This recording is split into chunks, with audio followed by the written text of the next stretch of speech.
안녕하세요. 피스티스 방송의 주원 전도사입니다. 기도로 시작하겠습니다.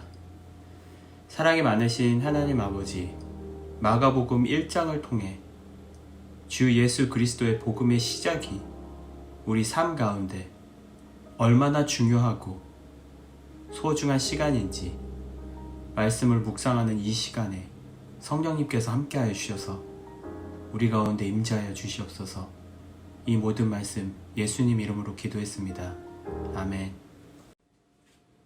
오늘 함께할 마가복음 1장의 말씀은 마가는 이방인들에게 하나님의 종으로서의 예수님의 사역을 설명하고자 했습니다.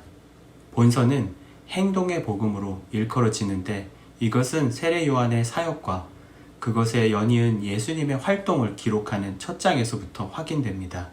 특히 마가는 초반부터 예수님을 치유사역을 통해서 인간의 질고를 담당하기 위해 오신 종으로서 부각시키고 있습니다. 마가복음 1장 1절에서 8절까지 말씀은 세례 요한의 전파에 관한 이야기입니다. 1절에 하나님의 아들 예수 그리스도의 복음의 시작이라 라고 이야기하고 있습니다. 이 복음서는 첫 장부터 예수 그리스도의 복음의 시작을 나타내고 있습니다. 복음이라 함은 헬라어로 유앙겔리온, 기쁜 소식, 좋은 이야기라는 뜻입니다. 복음이란 메시아로 이 땅에 오신 예수님으로 말미암아 죄에 빠진 이 세상에 선포된 구원의 메시지를 의미하고 있습니다. 4절에 세례 요한이 광야에 이르러 죄사함을 받게 하는 회개의 세례를 전파하니 회개의 세례라고 이야기하고 있습니다. 4절에 나오는 이 회개는요, 헬라어로 메타노이아, 마음, 생각의 변화, 죄로부터 돌이킴 등을 의미하고 있습니다. 유대교에서는요, 기본적으로 하나님께 대한 사람의 태도 변화에 삶의 양식 변화를 의미를 하고 있습니다. 세례 요한은 예수님이 오시기 전 우리 인간들로 하여금 많은 죄를 지음으로써 회개하고 하나님 앞으로 나아오려는 그 구원의 섭리를 세례 요한부터 회개의 세례를 통해서 전파하는 모습을 볼 수 있습니다. 8절에 예수님, 나는 너희에게 물로 세례를 베풀었거니와 세례 요한이 이렇게 얘기하죠. 물로 세례를 베푼다. 요한의 물 세례는요, 메시아 예수님이 베푸실 성령 세례를 예고하는 것이었습니다. 예수님에 대한 것은요, 그는 너희에게 성령으로 세례를 베푸시리라 라고 이야기하고 있습니다. 예수님은요, 성령으로 세례를 베푸십니다. 요한의 세례와 예수님의 세례의 다른 점입니다. 우리가 살고 있는 이 세상은요, 성령의 시대에 살고 있습니다. 예수 그리스도께서 십자가에 못 박혀 돌아가셨기 때문에 우리의 모든 죄를 사함을 받았습니다. 그로 인하여 우리가 성령으로 세례를 받았습니다.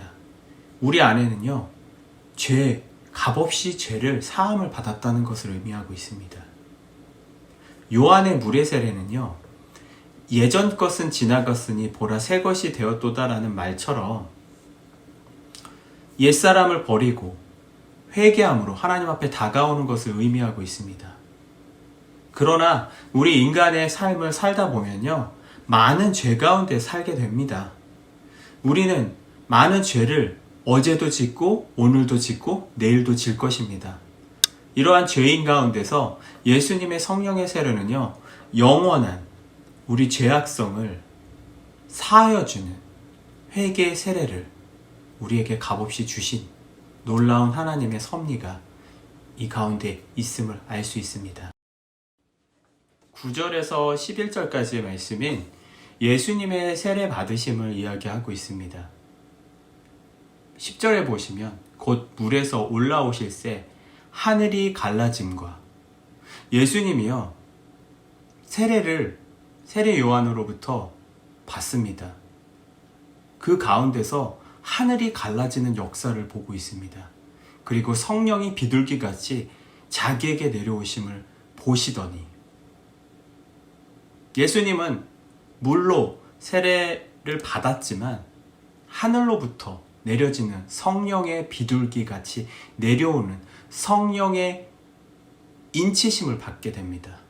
11절에 보면요, 하늘로부터 소리가 나기를, 하나님이시죠. 너는 내 사랑하는 아들이라, 내가 너를 기뻐하노라 하시니라. 예수님은 하나님의 아들이심을 하늘의 소리로부터, 하나님의 말씀으로부터 모든 사람들이 그 가운데서 들을 수 있음을 알 수 있습니다. 하나님께서 직접 하늘을 열고 말씀하신 것이죠. 12절부터 13절까지의 말씀은 예수 그리스도께서 성령의 세례를 받으시고 하늘로부터 그 다음에 일어난 일은요, 시험을 받게 되십니다. 12절에 보면 성령이 곧 예수를 광야로 몰아내신지라. 성령이 예수님을 이끌으신 거죠. 광야로 몰아내신 겁니다. 예수님은요, 하나님의 사람입니다. 하나님의 아들입니다. 그럼에도 불구하고 새 사람, 성령으로 새 옷을 입은 사람, 세례를 받으시고 난 후에 시험을 받게 되십니다. 13절에 보시면 광야에서 40일을 계시면서 40일 동안 사탄의 시험을 받으시면서 들짐승과 함께 계시니 40일 동안 사탄에게 시험을 받게 되십니다. 그리고 들짐승과 함께 계십니다. 이 들짐승이라고 한다면요, 메시아 시대에 오면 사나운 들짐승들이 유순하게 되어 사람들과 함께 평화롭게 지내리라는 그런 기대가 있었습니다. 그래서 이 당시에 들짐승과 함께 계셨습니다. 그리고 천사들이 수종까지 들게 됩니다. 이러한 사건을 통하여 예수님이 하나님의 아들이셨음에도 불구하고 이 세상에 오시게 된 목적은 오직 한 가지였죠. 전 인류를 구원하시기 위해서 오셨습니다. 그럼에도 불구하고 성령님께서 예수님을 이끌어 사탄의 시험에서 40일 동안 훈련을 받게 됩니다. 그로 인하여 믿음이 더욱더 강하여지고 하나님의 아들이심을 나타내는 온전한 순종을 얻게 되시는 모습을 보게 됩니다. 우리의 삶에 일이 잘 풀리지 않고 온갖 시험들의 그런 과정들 속에서 살아가는 우리 삶이요, 절대 부정적으로 생각하시면 안 됩니다. 예수 그리스도께서 성령에 이끌려 시험을 받으셨듯이 우리의 삶도 하루하루 매순간마다 하나님께서 주신 그 시험을 잘 대처하고 이겨내고 순종으로 하나님의 말씀을 묵상하고 기도로 우리가 끊임없이 하나님께 물어보고 질문하고 그 해답을 얻는 것이야말로 우리가 그 예수 그리스도의 순종의 길을 함께 걸어간다는 것을 의미하고 있습니다. 12절부터 13절까지의 말씀은 예수 그리스도의 갈릴리 사역의 시작을 알리고 있습니다. 예수님이요, 공생애를 시작하게 된 배경은요, 요한이 잡히게 됩니다. 요한이 잡힌 후 예수께서 갈릴리에 오셔서 하나님의 복음을 전파하여 라고 14절에 적혀 있듯이 하나님의 복음의 전파의 시작은 이전에 전도자였던 말씀을 전하는 요한이 잡힌 후 예수님께서 직접적으로 하나님의 복음을 전파하기 시작하십니다. 15절에 이르시되 때가 찼고, 예수 그리스도께서 복음의 말씀을 시작하는 그 때가 찼다라는 거죠. 하나님의 나라가 가까이 왔으니 회개하고 복음을 믿으라 하시더라 라고 말씀하십니다. 우리가 살고 있는 지금 현재 코로나 팬데믹 시절, 코로나 팬데믹 가운데서 이 마지막 시대에 우리가 과연 해야 될 일은요, 하나님 나라가 가까이 왔으니 우리가 진정으로 전 인류가 인격적으로 하나님을 만나기 위해서는 회개해야 한다는 것입니다. 우리의 죄를 회개하고요, 예수 그리스도께서 구원자이신 전 인류를 위하여 구원하시기 위해 오셨다는 것을 복음을 믿는 것이야말로 이 마지막 시대에 우리가 해야 할 가장 중요한 믿음의 순종의 길일 것입니다. 16절에서 20절까지의 말씀은 예수 그리스도께서 내 제자를 부르십니다. 예수님께서 17절에 예수께서 이르시되 나를 따라오라 내가 너희로 사람을 낚는 어부가 되게 하리라 하시니, 예수님은 사람을 낚는 어부가 되게끔 리크루팅을 하고 계시는 겁니다. 리크루팅을 하여서 사람 가운데서 빨주노초 파나보와 같은 성격과 환경과 색깔이 다 다른 사람들을 향하여 제자들, 12제자를 부르시는, 한 사람 한 사람씩 부르시고 또한 복음을 전파하는 그 사역을 남김없이 가르치시고 보여주시는 모습을 보게 됩니다. 우리의 삶도 지금 이 가운데 예수님을 알지 못하는 지체들이 있다면 학교 생활함으로, 또한 우리 회사 생활함으로, 또 여러 환경 가운데 예수님을 알지 못하는 단 한 사람이 있다면 잃어버린 양을 향하여 우리가 하나님의 복음을 전파하는 사역을 지금 이 시간에 해야 할 것입니다. 자, 여러분 잘 생각해 보십시오. 예수님께서 요한이 잡힌 후 예수님께서 복음을 전파하시며 예수님과 함께 따르는 제자들을 불러 모으시고 복음을 전파하기 시작하십니다. 그 가운데서 가버나움 회당에서 귀신을 축출하는 12절에서 28절의 말씀 가운데 있습니다. 말씀을 전파하는 가운데서 하나님의 말씀을 전파하는, 대적하는 유일한 단 한 가지, 단 하나는 마귀입니다. 이 마귀가 하나님과 대적하죠. 그렇기 때문에 귀신을 축출하시는 모습을 보게 됩니다. 예수 그리스도의 복음을 전파하는 그 사역 가운데서 수많은 귀신들이, 마귀들이, 악마들이 방해 공작을 한다는 것을 알 수 있습니다. 23절에 귀신 들린 사람에 대한 이야기입니다. 나사렛 예수여, 우리가 당신과 무슨 상관이 있나이까? 우리를 멸하러 왔나이까? 이 귀신은요, 하나님의 아들 예수 그리스도이심을 알고 있습니다. 그리고 이 사망의 권세, 마귀를 멸하는 권세, 마귀를 멸하는 권세는 예수님으로부터 있음을 알고 있습니다. 그래서 지금 덜덜 떨고 있는 모습을 우리가 보게 됩니다. 나는 당신이 누구인 줄 아노니 하나님의 거룩한 자니이다. 하나님의 거룩한 자니이다 라고 말씀하고 있습니다. 마귀가, 귀신 들린 사람이 예수 그리스도를 하나님의 거룩한 자라고 표현하고 있습니다. 예수님께서 성령의 세례를 받으시고 새 사람이 되셨습니다. 하나님의 아들이심을 분명히 보여주셨습니다. 하나님의 말씀으로 하늘 위에서 하나님의 목소리로 그는 나의 사랑하는 아들이라 라고 말씀하셨습니다. 당연히 하나님께서 창조하신 마귀까지도 예수님이 누구인지 분명히 알고 있는 모습을 보게 됩니다. 예수님은 이 귀신 들린 사람 안에 있는 마귀를 향해서 이렇게 말씀하십니다. 25절에 예수께서 꾸짖어 이르시되 잠잠하고 그 사람에게서 나오라 하시니, 예수님께서요 마귀를 꾸짖습니다. 사람 안에, 우리 모든 사람 안에 마귀가 존재하고 있습니다. 우리를 괴롭히고 있어요. 우리의 생각과 마음과 모든 것들을 괴롭히고 있습니다.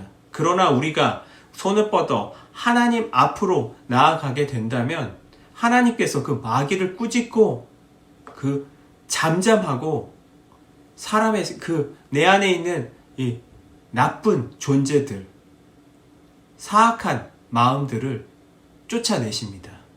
그리고 우리 안에 성령님께서 임재할 수 있다는 것을 의미하고 있습니다. 예수님은 동일한 방법으로 귀신 들린 사람을 향하여 귀신을 축출하시는 모습을 보게 됩니다. 귀신 들린 사람을 치유한 후 29절에서 31절의 말씀은 베드로 장모, 그 열병을 치유하고 계시는 예수님을 또다시 보게 됩니다. 예수님은 귀신 들린 사람을 치유하시고요. 또한 몸 안에 있는 육적인 질병 또한 치료하고 계심을 알 수 있습니다. 그 다음에는요, 집단을 치유합니다. 많은 사람들이 이러한 소식을 듣고 나서 많은 사람들이 치료를 받기를 원했겠죠. 그래서 수많은 병자들을 고치시는 모습을 보게 됩니다. 34절에 보면 예수께서 각종 병이 든 많은 사람을 고치시며 많은 귀신을 내쫓으시되 귀신이 자기를 알므로 그 말하는 것을 허락하지 아니하시니라. 병이 많이 든 사람들, 많은 사람들, 그리고 많은 귀신이 붙어있는 사람들 다 예수 그리스도 향해 옵니다. 고통과 슬픔과 내 안에 있는 해결되지 못한 모든 문제거리를 가지고 예수 그리스도께로 갑니다. 그러면 이 모든 것들이 100% 해결이 되는 것을 알 수 있습니다. 수많은 병자들, 수많은 귀신 들린 사람들을 고치시는 모습을 보게 됩니다. 병들었다는 것은 육적인 고통이죠. 귀신이 들렸다는 것은 영적인 고통입니다. 육적인 고통과 영적인 고통을 둘 다 치료하고 계시는 예수 그리스도의 놀라운 구원의 역사, 하나님의 섭리를 우리가 알 수 있습니다. 35절에는요. 그 후에 새벽 아직도 밝기 전에 예수께서 일어나 나가 한적한 곳으로 가사 거기서 기도하시더니 예수님은요. 끊임없이 하나님과 함께 소통하기를 원하십니다. 하나님과의 소통은 오직 기도만이 이루어질 수 있습니다. 새벽 아직 밝기도 전에 조용한 곳 가운데 많은 사람들이 수면 중이겠죠. 자고 있는 가운데 하나님과 조용히 나만의 시간을 들이며 기도하고 있는 모습을 보게 됩니다. 하나님, 제가 어떻게 해야 됩니까? 앞으로 일어난 많은 일들이 있을 것인데 어떠한 상황 가운데서 어떻게 해결해야 될까요? 라고 기도로 하나님과 함께 대화하며 하나님의 복음을 전하는 데 있어서 가장 좋은 방법을 찾고 계십니다. 우리의 삶도요, 우리의 삶 가운데서 시간을 24시간 중에 단 10분만이라도 하나님께 드리려고 헌신해 보십시오. 그리고 하나님과 함께 기도로 대화해 보십시오. 그러면 분명히 하나님께서 여러분 삶 가운데서 해결하지 못한 일들을 하나님의 방법으로 해결해 주실 것임을 확신합니다. 자, 다음으로는요, 40절에서 45절까지 말씀인 나병 환자 치유, 이 정결례 명령에 관한 이야기입니다. 40절에 나병 환자, 한 나병 환자가 예수께 와서 꿇어 엎드려 간구하여 이르되 원하시면 저를 깨끗하게 하실 수 있나이다 라고 이야기합니다. 이 나병 환자의 태도를 통하여 예수께서 이 나병 환자의 태도를 한 구절 한 구절씩 함께 묵상해 보면요, 이 한 나병 환자는 먼저 예수님을 우대하였습니다. 꿇어 엎드려 그리고 간구하였습니다. 간절히 바라는 것이죠. 이르되 원하시면, 예수 그리스도께서 원하시면, 나의 원이 아니고요, 예수 그리스도께서 이 해결되지 않는 나의 육적인 문제를 해결하시길 원하시면 저를 깨끗하게 하실 수 있나이다 라고 나병 환자가 이야기합니다. 저를 깨끗하게 하실 수 있나이다. 나병 환자는요, 예수님께 바짝 엎드려 예수님께서 나의 병과 모든 것을 깨끗하게 해주실 것임을 믿고 의지하고 예수님의 뜻에 따르겠습니다 라고 이야기하는 그 순종의 믿음을 알 수 있습니다. 예수님은 그것을 바라본 예수님은 41절에 예수께서 불쌍히 여기사, 예수님은요 우리의 삶 가운데서 어렵고 힘들고 슬프고 우리가 눈물 흘리며 간절히 간구하는 그 기도 제목 가운데서 예수님은 결단코 우리를 버려두지 않으시고 함께 동행하시며 우리의 마음을, 우리를 너무나 불쌍히 여기시고 우리를 좋은 길로 인도해 주시길 바라시는 예수 그리스도의 마음을 알 수 있습니다. 예수께서요 나병 환자를 바라보시며 불쌍히 여기사 손을 내밀어, 직접 손을 내미셨습니다. 말씀으로 그냥 나병 환자 너는 깨끗해졌다라고 말씀 한마디만 하신다면 모든 것이 다 이루어질 수 있음에도 불구하고 예수님께서 불쌍한 마음으로 그리고 손을 직접적으로 내밀으시면서 그에게 대시며 몸에 대었죠. 많은 사람들은 나병 환자를 고름이 나고 냄새가 나고 그 나병 환자를 바라본 많은 사람들은 회피하죠.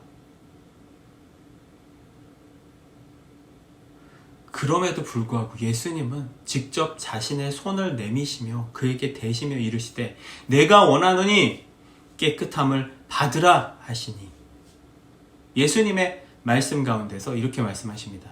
나는 원한다. 너가 불쌍하고 네가 깨끗해지기를 원한다. 깨끗함을 받으라 라고 말씀하고 계십니다. 예수님은요, 하나님은요, 우리에게 좋은 길로 좋은 것을 주시길 바라십니다.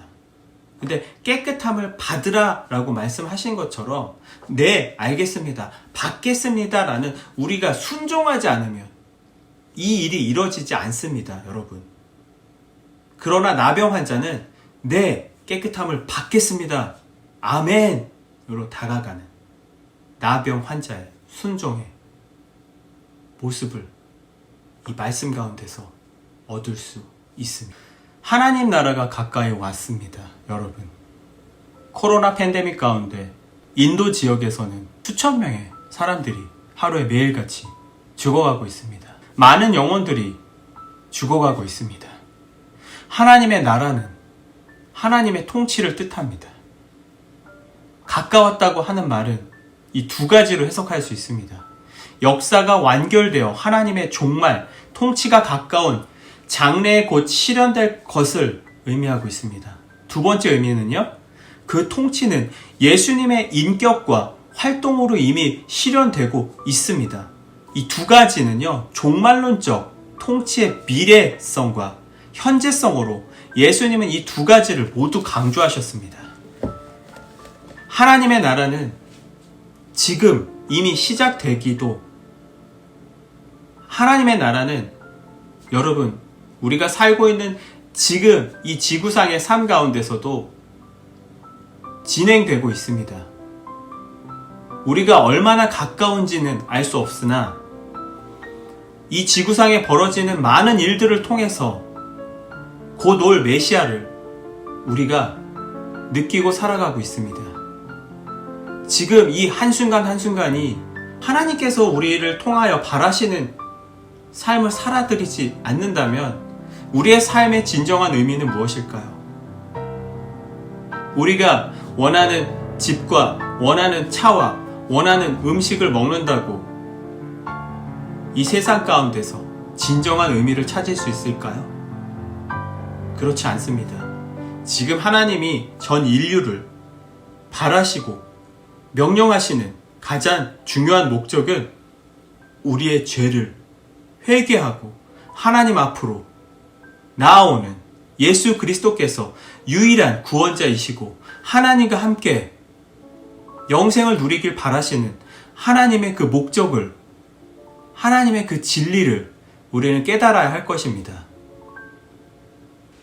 지금까지 마가복음 1장을 통하여 예수 그리스도의 복음의 시작과 하나님의 나라가 가까이 왔을 때 우리가 어떠한 태도와 마음의 변화와 또한 하나님이 바라시는 우리의 삶의 가장 중심이 무엇인지에 대해서 함께 알아보았습니다. 다음 시간에는요, 2장에 예수 그리스도께서 중풍병자를 치유하시는 그 역사적인 사건 가운데 우리에게 말씀하시는 하나님의 뜻이 무엇인지 함께 묵상해 보도록 하겠습니다. 지금까지 함께 하신 모든 이들에게 하나님의 은혜와 하나님의 사랑과 하나님의 축복과 하나님의 평강이 여러분의 삶 가운데 항상 임하길 간절히 기도합니다. 다음 시간에 만나요. 감사합니다.